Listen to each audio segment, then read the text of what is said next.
जय माता दी, जय माँ जगदम्बे, जय माँ भगवती, जय माता राम। दोस्तों, आज मैं श्रद्धा भक्ति चैनल में आप सभी दर्शकों का हार्दिक हार्दिक स्वागत है।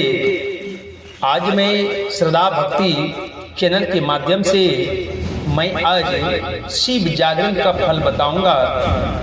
दोस्तों, माता एवं बहनों, शिव जागरण का फल क्या होता है इसके बारे में मैं बताऊंगा। तो हमारे इस चैनल के वीडियो में आप अंत तक बने रहें और श्रद्धा भक्ति के जो मैं शिव जागरण का फल आपको मैं बता रहा हूं, अगर आपको पसंद आए, अगर आपको दिल में जचे तो हमारे कमेंट बॉक्स में जय मां जगदम्बा जरूर लिखें, साथ ही एक लाइक करें और हमारे चैनल को जरूर से जरूर सब्सक्राइब करें। जय माता दी, जय मां जगदम्बे। शिव जागरण का फल। कपिलपुरी में यज्ञदत्त नामक एक ब्राह्मण रहता था। उसे एक पुत्र उत्पन्न हुआ जिसका नाम उसने गुण निधि रखा। बालक बड़ा बुद्धिमान था, चतुर था। 8 वर्ष की छोटी सी आयु में ही उसने बहुत सी विद्याएं सीख ली थी, परंतु वह कुमार्ग में पढ़कर अपने धर्म और कर्म से भटक गया। वह जुआरी, खेलकूद में संलग्न और गाने बजाने वाला का साथी बन गया।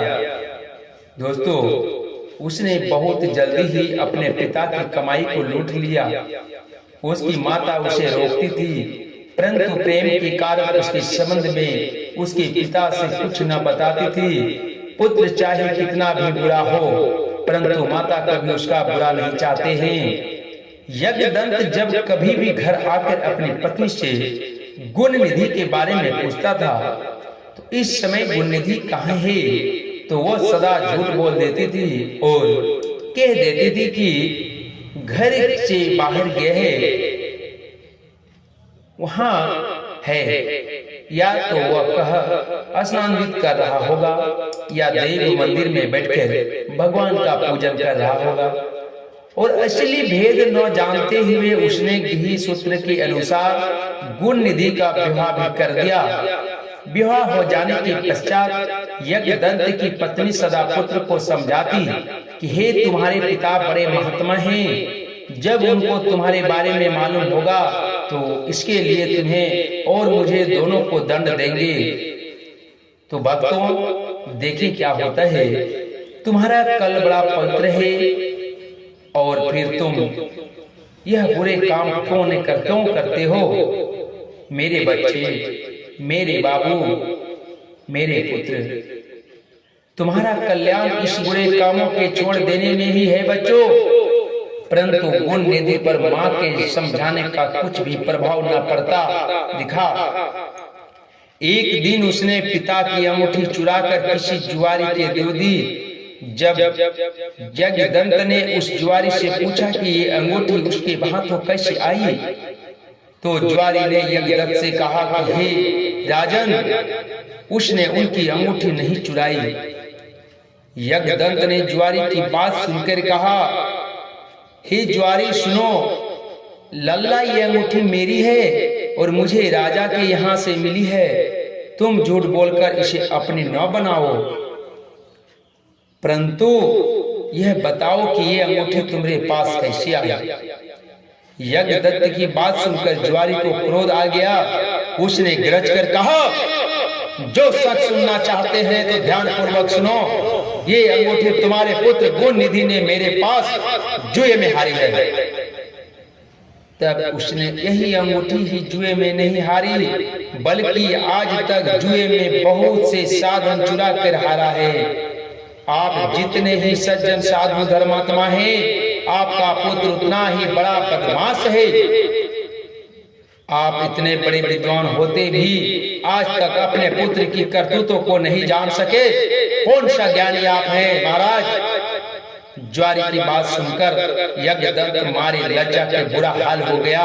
वह मारे लज्जा के मुंह बाएं हुए तथा सिर झुकाए हुए अपने घर पहुंचा और घर आने के साथ ही अपनी पत्नी से पूछा कि गुण निधि कहाँ है और वह अंगूठी कहाँ है जो कि उस दिन तूने उबटता करते मेरे हाथ से ले ली थी। यज्ञदत्त की बात सुनकर उसने पत्नी ने उत्तर दिया, वह अंगूठी मैंने यहीं कहीं रख दी थी, अब मुझे याद नहीं आ रही है कि वह कहाँ रखी थी।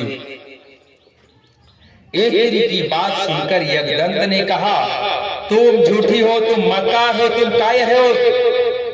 जब कभी मैंने तुमसे गुण निधि के बारे में पूछा तो तुमने मुझे बात बनाकर टालने की कोशिश की।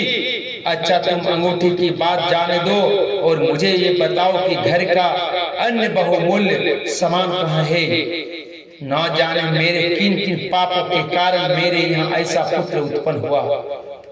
फिर जब उसने घर का दूसरा कीमती सामान देखा तो मालूम हुआ कि सभी बहुमूल्य वस्तु गायब है। तब यज्ञदत्त ने हाथ में जल लेकर पत्नी और पुत्र को तिलांजलि दे दी और एक ब्राह्मण की कन्या अपना दूसरा विवाह भी कर लिया। अरे रे।